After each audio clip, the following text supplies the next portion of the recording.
I'm Anthony Lowenstein. I'm a journalist and author based in Sydney in Australia, and I've known Christos for a number of years. Let me give you a brief bio, although I suspect everyone here knows a little bit about Christos, but let me just say a few words.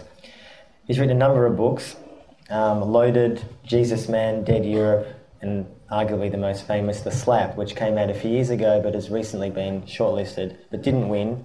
Outrageous decision by the Booker Prize. It was actually long-listed. Long-listed? Well, he should have won, clearly.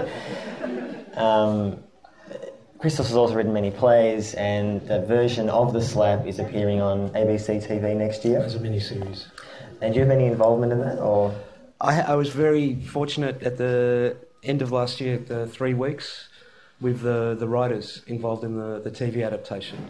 Kind of being in a room, locked together, kind of working out the bare skeleton of what this series will look like. And I think for the first 15 minutes, they were all looking at me askance, nervous that I was going to be really precious about what happened with the book. But I love film, and I love increasingly some of the dramas that are coming in television. I think television is a really exciting area in the Anglophone world, and I've been told I shouldn't. I need to be the right distance. No, it was really, really exciting to be in that room and to actually see the different things that different artists, in this case scriptwriters and directors, are bringing to the material. I want to start off, Christos, by asking you the role of vulgarity.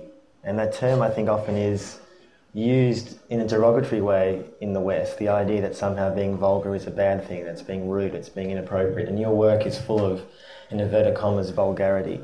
I said it in a positive sense, not a negative sense. I guess I wanted to ask for you, what do you see as the role of vulgarity, what that means to you, and obviously it's important to an extent in your work. You know, the first image that came to mind... I can only imagine what that might be. It was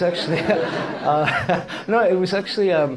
thinking of my parents and my partner's parents, and one of the things they both share in common is a love of the English comedian Benny Hill, of Dave Allen. No, what I was just thinking was the kind of pleasure as a really young boy, kind of just seeing, and Carry On movies, for example, and just watching Mum and Dad kind of literally falling over with laughter and I think there is an element of, and I am going to get to something serious, I think, about that. I think it's a really good question. I mean, what it did was that there's a kind of humour and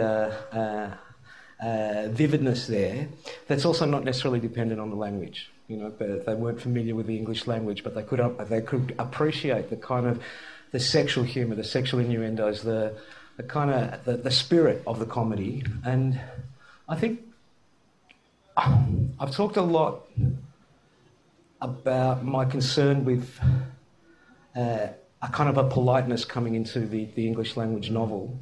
And I think that politeness has a lot to do with something that we don't talk about very much anymore, called class. And so who are the people writing? Who are the people reading? Because this is a writers and readers festival. So what does that mean about the kind of literature we're producing, the kind of art we're producing? And I think vulgarity in my writing may be something that speaks to another kind of writer, another kind of reader, and that to do with a language that is... what I'm trying to do, I'm an educated man of the first world. I'm very conscious of that. I'm very conscious of that being here. But I'm also someone whose roots come from somewhere else. And I'm trying to navigate that space, to kind of say that writing does not only belong to the very wealthy. It doesn't only belong to the very privileged. And I think vulgarity is both a tactic and a way for me to find my map. Do you get a sense, one of the things that we've talked about in the last days, and I'll get to a bit later, is the concern that I know you've expressed, a number of writers express, when there's a degree of, in inverted commas, success. What that actually means for your choice of language. Do you think, or do you worry that even subconsciously you wouldn't, and maybe you would, use certain words, certain terms, or would you possibly push those certain words or terms because you think, well, if I don't use it, people are going to wonder why I'm not? For example, or terms or themes for that matter. You know, the process of writing, and it's also strange to realise now I can kind of speak I have said before that I feel like an apprentice when it comes to writing, and I mean that. And I think every one of us anyone here who's a writer, and I know there are a lot of you who are writers, knows that process that you think you're ever learning. You don't actually ever, it feels like you get to a point where you know what you're doing.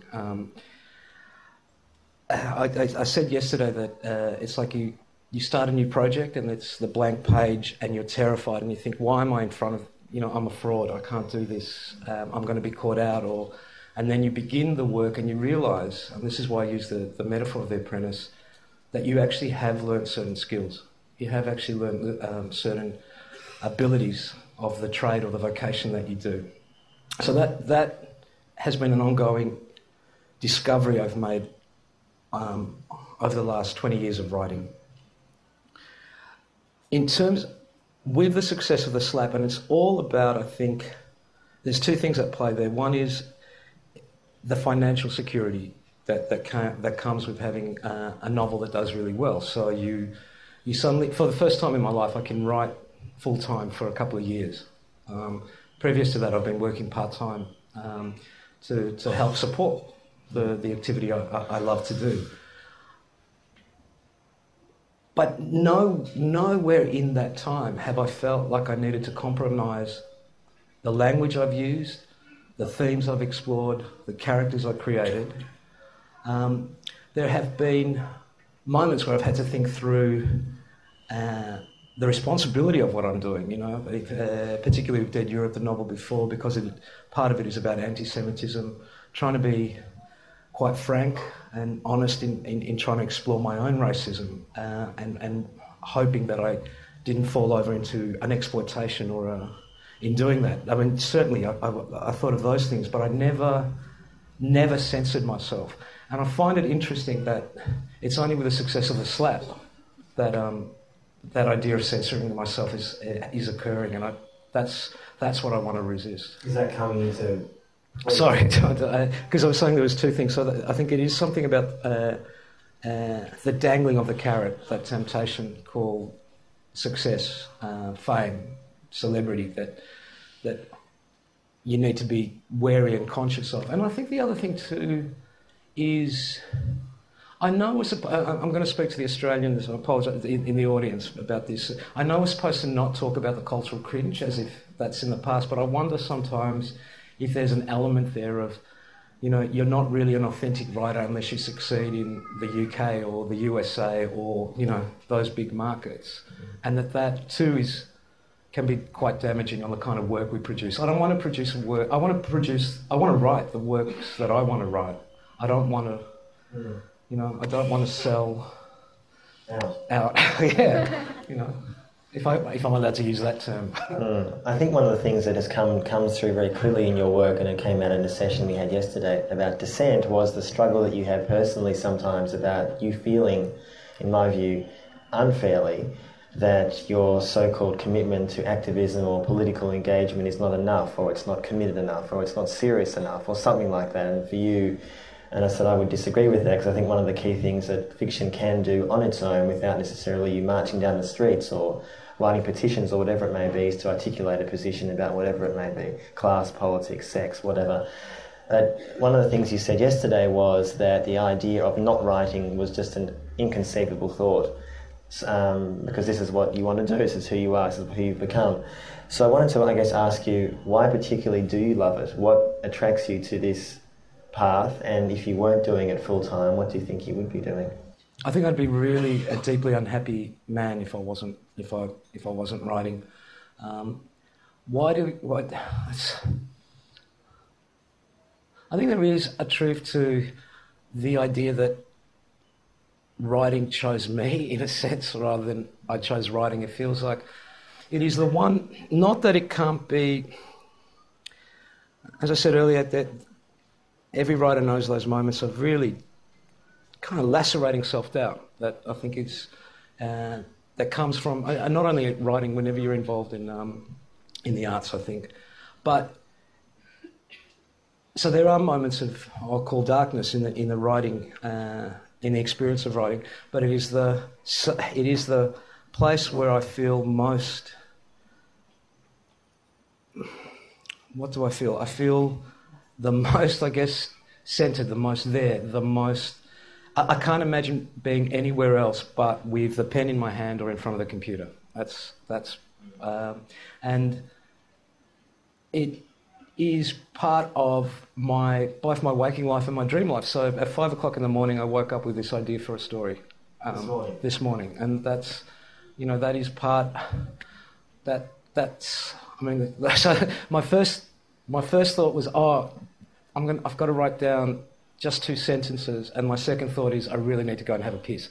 It feels... actually going to the toilet. Yeah. But I'm just in a sense, the reason I was thinking of that is it almost feels like it is physical as well, that desire to write. So I do think that if I wasn't writing, I would not be a very happy man. And I think the reason why I think about politics, but is because I am engaged with politics.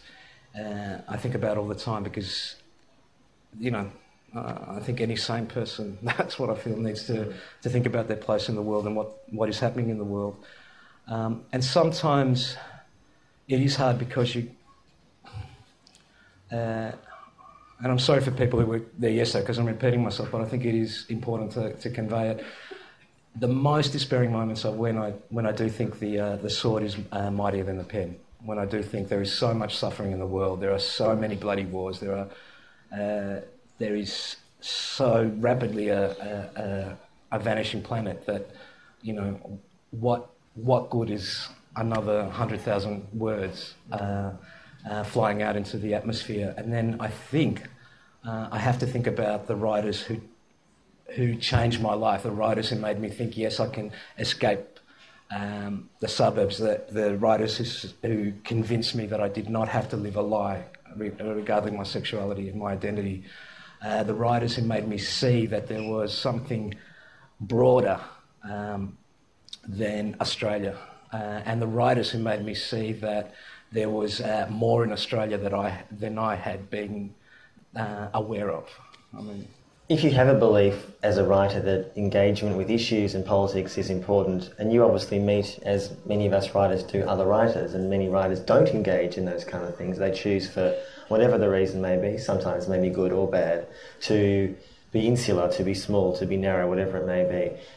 When you meet people like that and you engage with them, does that frustrate you? You've, in the last month, spent a lot of time overseas in Europe, the UK and the US, and I'm sure you've met some amazing people, but do you sometimes meet writers who you think to yourself, you have a platform and an opportunity to do something and you're kind of writing about, I don't know, mundane shit?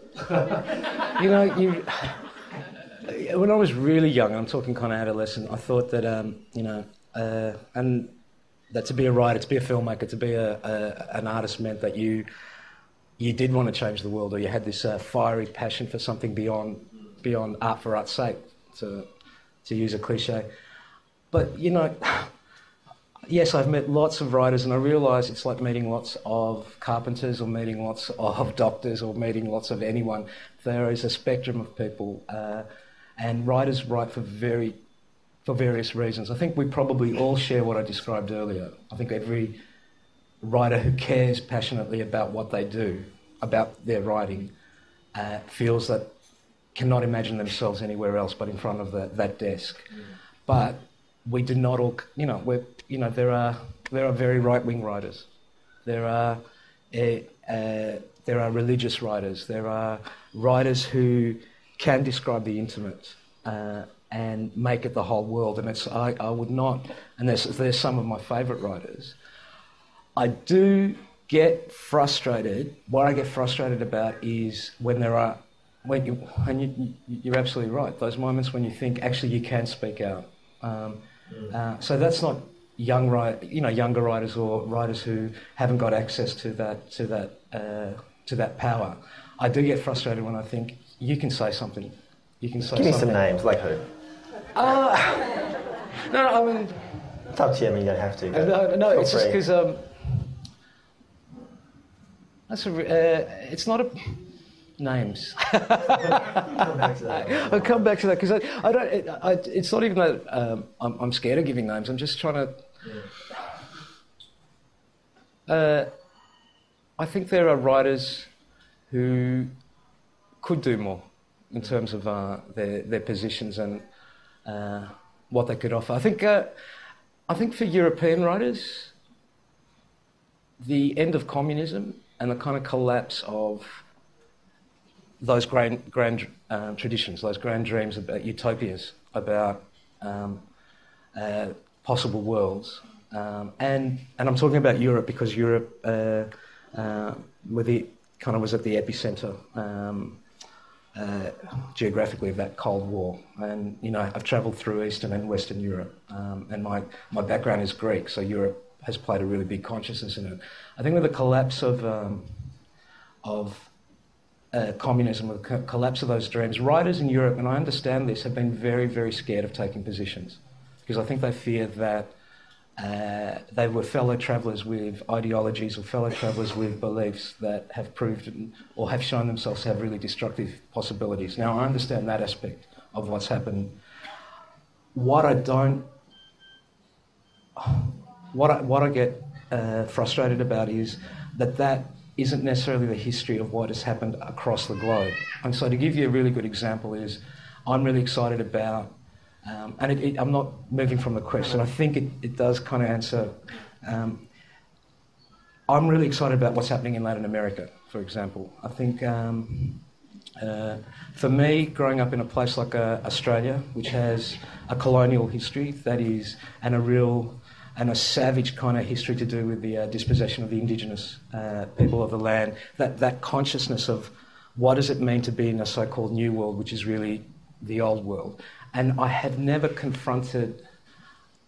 I had the strangest experience of my life in Mexico, where it was like I was looking through the weirdest mirror. It was not a straightforward mirror, it was this weird refracting mirror that kind of was things that were so unfamiliar, but then aspects of the experience that were familiar, and I think it has to do with that colonial New World, so-called New World experience. Anyway, I got really excited, and I thought, and I've read, Marquez is one of my heroes as a writer. I've read Allende, but I wanted to read what was happening in Latin America, and I went to bookshops and asked, can I read works and translations? And they were saying, yes, we've got Allende, we've got Marquez, we've got Fuentes. And I was like, yes, I love those writers, but I actually want to read what is, new Colombian writers. I want to read young Mexican writers. I want to read young Argentinian writers. And the guy just looked at me and said, well, then you have to learn Spanish, sir.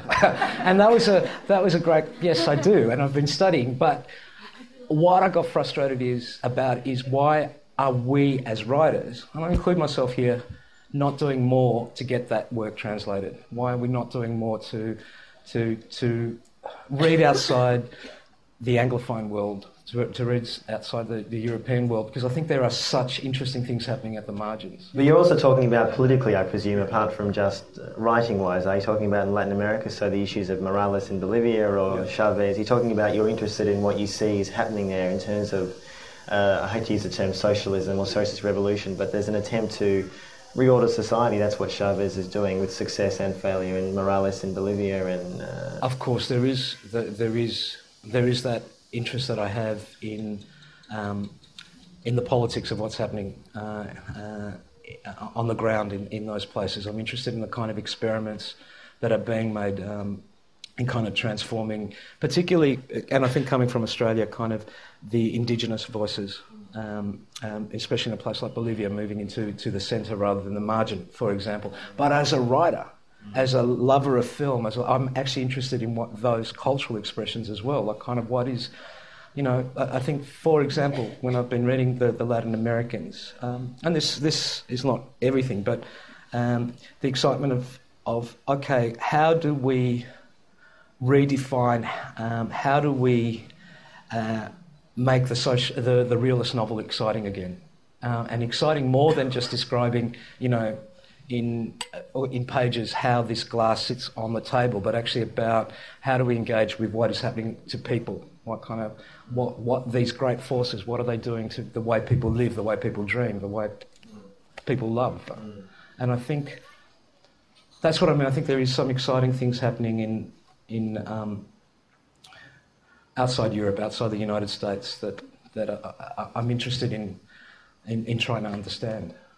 One of the things that critics always love to do is to place writers within a canon, within a position, within saying that such and such fits very well into this tradition. And I wanted to ask, many people have said within Australia and contemporary fiction that you fit into a certain view, that you are articulating certain things that many other writers do not. How do you, if you had to describe yourself and your work, not that it's homogenous because it's not, but how do you see it fitting into either Australian literature, or do you see it being separate to that? Or it is a good question. But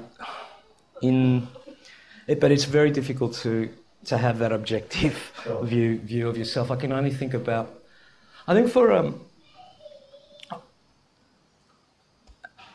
I'll give you a narrative, and when I say a narrative, I'm just conscious there's so many things. It is always more complicated than what I'm going to say. But I grew up passionately engaged with and loving the US novel, kind of the mid 20th century US novel. It was both I've talked a lot about my love of the early Norman Mailer, and a lot. I've talked yesterday about my love of Ralph Ellison, kind of writers who were so, in lots of ways, very far removed from where I am in the world, but they spoke, and it's interesting that they were either second or third generation Jewish immigrants, children of Jewish immigrants, or they were African American, and they spoke something to me about culture and race that I wasn't at that time or getting from Australian literature at that age. So that was a huge influence. And then, and again, the US, it was the writers of the what I guess you'd call the Gothic South. Carson McCullers, that in particular, is my favourite writer, I think. And I think Australia is, even though we're quite urbanised and that the majority of us who are Australian live in the city centres, that idea of the desert landscape, of the bush being just outside your home, does form your consciousness. And so I read the novels from the Deep South, and I feel like, and maybe Alabama feels as far from New York as Melbourne does. Maybe that's true. So that, for a long time, I thought that was my influence. And the other one, of course, is the Russians. I was on a panel a few years ago in New Zealand, and there was 6 writers from across the continents, and there was a question from the floor about who are your favourite writers, and to a person, we just went Tolstoy, Dostoevsky, Gogol. It was just unbelievable, and you realise. So those are my influences, and the influences were like the US and and Eastern, the Europeans, and I've thought that for a long time, but now I am better read. And I've just been reading Patrick White. This is over a few years, Randolph Stowe, and I realised that I am not. There is a tradition of Australian writing. Not that I pretend that I am, equal to them, but that there has actually been voices in Australian writing for a long time, kind of trying to make sense of the world, and particularly something called the Australian character. And I'm interested in reading more of that work. I also am excited that I think for this is exciting. This feels like I can be so despairing of my country.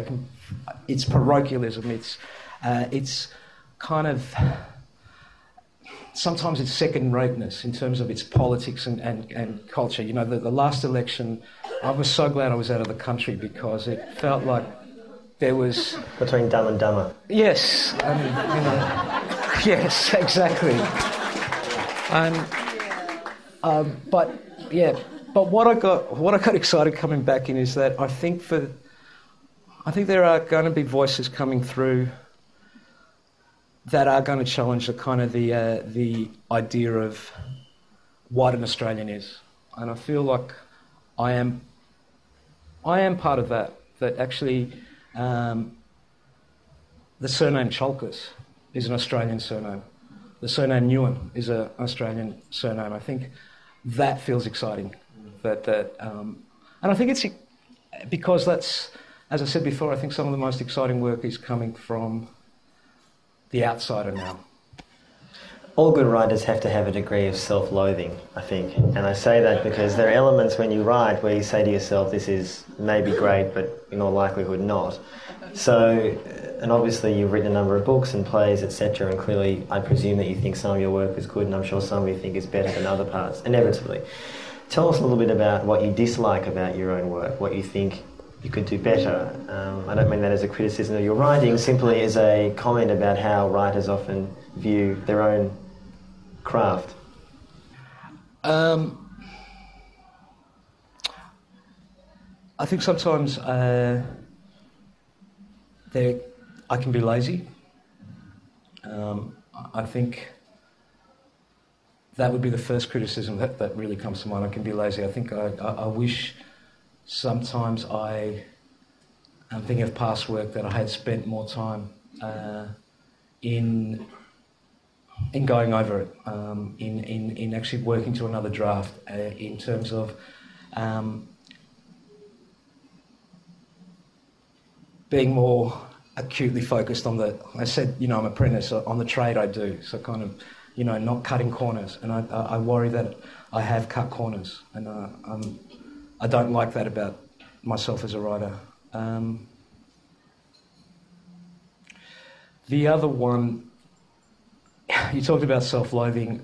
I think the other thing that can happen is you can let your ego get in the way, and you actually think, "Oh my God, I'm brilliant! look at this," and I'm really excited. Wow, I'm fantastic. And then you really need to go back an hour later and go, "No, it's not." I think, yeah. So those are the two things that come to mind: is my laziness and just sometimes being careful of ego. Who are the kind of people who help you keep in check? Obviously, I'm presuming someone like your editor, Jane Palfreyman, I presume is pretty important to that, but I'm guessing there are others. Are there people who you show your work to? Are you someone who writes a novel for 2 years and no one sees it until... No. So tell us a little bit about that process. Jane Palfreyman is she is a friend. She was the editor from my first book, and what happens in the publishing industry increasingly is that people move around. Because I grew up with the myths and the romances of writing. I was this Greek boy in suburban Melbourne who basically wanted to be a New York Jew who lived down the road from the New Yorker. So I would read the New Yorker from 12, going, "This is what I'm going to be." And well, I'm guessing an anti-Zionist. yeah. With good politics. Sorry. God, what was the question now? I just got... In terms of the kind of people, and Jane, the kind of people who helped you with your work. And, one of the things I loved about reading biographies of writers was those long-term relationships between editors and writers, publishers, and that doesn't happen as often anymore. But Jane is the real thing. Jane is really loyal. Jane is critical. Jane will go out to bat for me. Jane will protect me from... And I know how fortunate I am, from the voices saying, "Well, it would be good if you get a book out in the next 6 months." And she's going, no, you take your time. So I've got that. I'm also really fortunate in my relationship. Wayne, we've been together a very long time now, and so he's known me from the very beginning of this world. And he reads widely, he loves writing, he's encouraging, so I will show him stuff. And he also, because he's not a writer, because he's not involved in the world, he actually protects me. He reminds me that there are other things, that actually writing is not, we are not gods, us writers, I can't. I talked about laziness before. Well, I shouldn't get lazy in my relationship either. So that is so important. And then I've been, for the last maybe 3, 4, 5 years, there's a group of friends that I meet. We try to do it every fortnight. Life gets in the way. 2 of them have children, but we do meet at least once every month, and we show each other our work. And And that has been a really great process. It was particularly in writing the Slap as well, because I'm the only man. There's 4 of us. And it was great with women who are going, no, women don't, you've got this wrong, go back, do the work. And they've also said to me, but what is interesting is that I've said that to them, no man is ever going to have that thought. You may want them to have that thought, but they're never going to have that thought. Do you know what I mean? And that's been, that kind of ongoing relationship is really vital, I think. So that's a great element of support. And then for me, collaborations.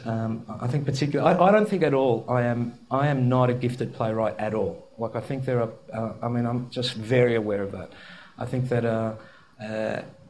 I stumble through theatre, but I'm very lucky that I've collaborated with incredibly talented people and really ethical, good people and politically motivated people. So theatre has become a place of being able to express part of myself. And I think because writing fiction can be quite solitary, the collaboration involved in theatre is really important to me. I've for the last almost 10 years, there's a photographer in Melbourne called Zoe Ali, and she and we work together, and she's a great photographer. And when the refugees were started putting in detention camps out in the desert, Zoe and I just went, we've got to do something. It's been an ongoing work now. We started working together, and because I love the image, that's one of the most satisfying collaborations in my life as well. And Zoe's her background is on one side Greek and on the other side West Indian. So we're really interested in themes of exile, in themes of migration. So we've got, I don't know, I always hope I'm not going to jinx myself by talking about a project, but we've been talking for years. She's got 2 young kids, so I'll be a few years away, but of going through the Middle East and Eastern Europe and doing a project called Orthodoxy, where she would take photos and I would write notes, because I feel like the Orthodox Christian religion is the silent one, or the kind of the forgotten one in the Christian faith. And I'm just fascinated. That's my background, and also fascinated by that history of that church. Let me open up to questions. And I just would ask people to be brief, to ask a question. Okay, well, I guess everyone is interested in you talking about Slap, Christos. Of all the books that I think I've read in the last few years, I think it's the one that's most divided everybody. Everyone who's read it has either loved it or hated it or both. And none of the characters are very likeable. In fact, most of them are very dislikable. And I just wondered if you could talk a little bit about how you marry having very unlikable characters with a really strong narrative, so that it's the sort of book that you just can't put down. Read as much as you hate the characters. I will say that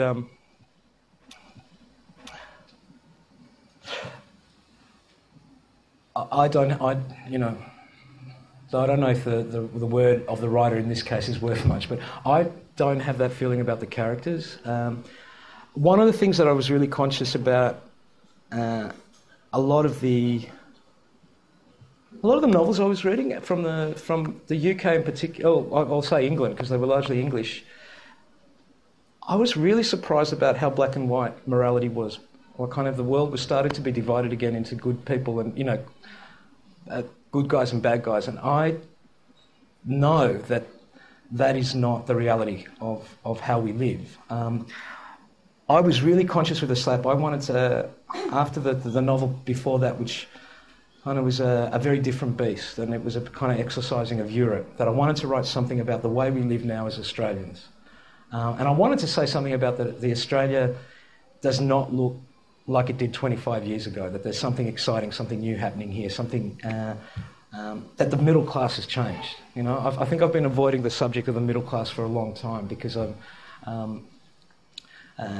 been part of that belief that I know you've got to, you can't talk about the suburbs, you can't talk about these bourgeois lives because they're not very interesting. And then I thought, actually, well, this is what makes up my country. These are the people who have voted Howard in for 3 elections. I mean, look, what is this about? Who are they?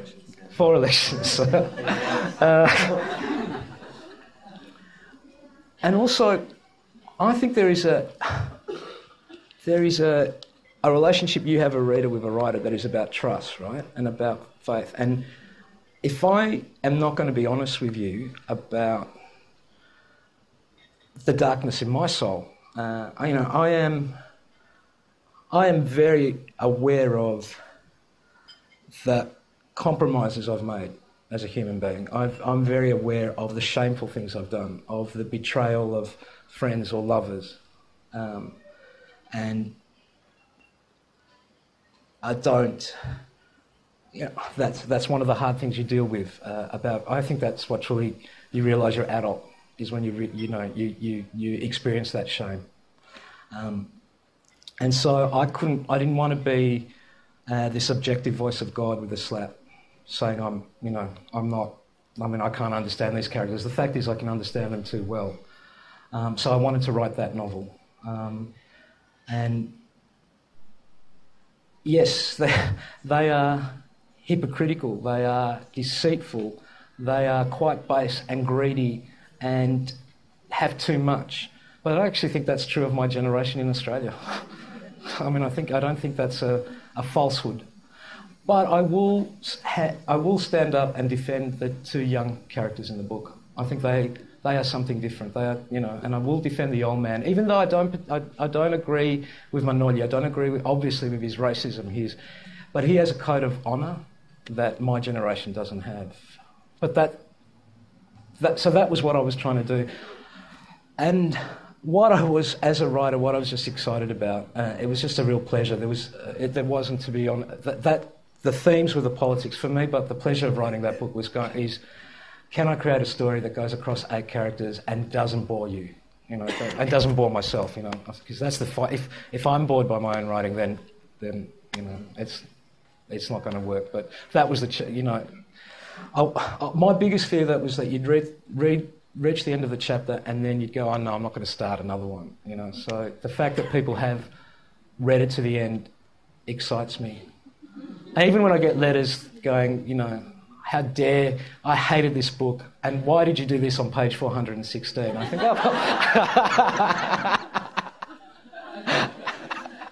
Other questions?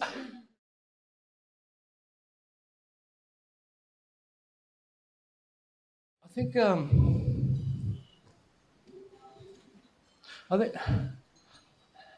there is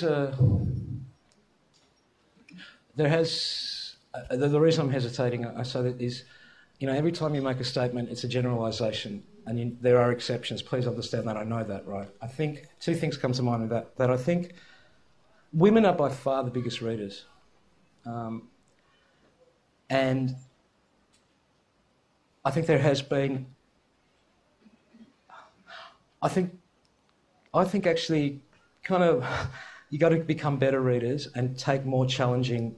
I think there has been too much writing that has played up to the comfort zone of bourgeois women in the world. I will say that at the moment. I think I will. Is the implication that women don't understand well-drawn characters? No, I will go back to that. I just think that comes to mind. The other thing I will say about the response to the slap and again, it's a generalisation, I haven't got that from Greek Australian, Italo-Australian, Vietnamese Australian, Chinese Australian women. To I would say 95%, that has been the reaction of Anglo-Celtic women. And I find that interesting, whereas Greek women have come up to me and gone, wow. That's, not in every case, but I'm wondering if that there is also that question that needs to be asked about. Δεν το πιστεύεις? What do you think? I think they are well. I'm offended by the implication that women don't understand well-drawn characters. I'm being really honest with you, right? And I think that we have. Can I just say something? I'm being really honest with you. I think generally across the genders we have become lazy writers and lazy readers. Okay, I believe that is true, women and men. The reality is most of the readers at the moment of fiction are women, and so I observe that more acutely because I get the responses mostly from women about writing, and I'm not only talking about my writing, I'm talking about writing generally.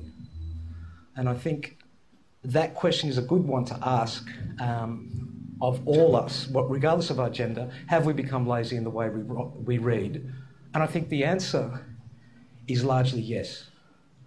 I don't think that's sexist. I think that is just an observation that has a truth to it. Christos will be signing books and any other body parts you'd like afterwards. Just up at the bookshop, so please thank us to say, Christos, thank you. Thank you very much.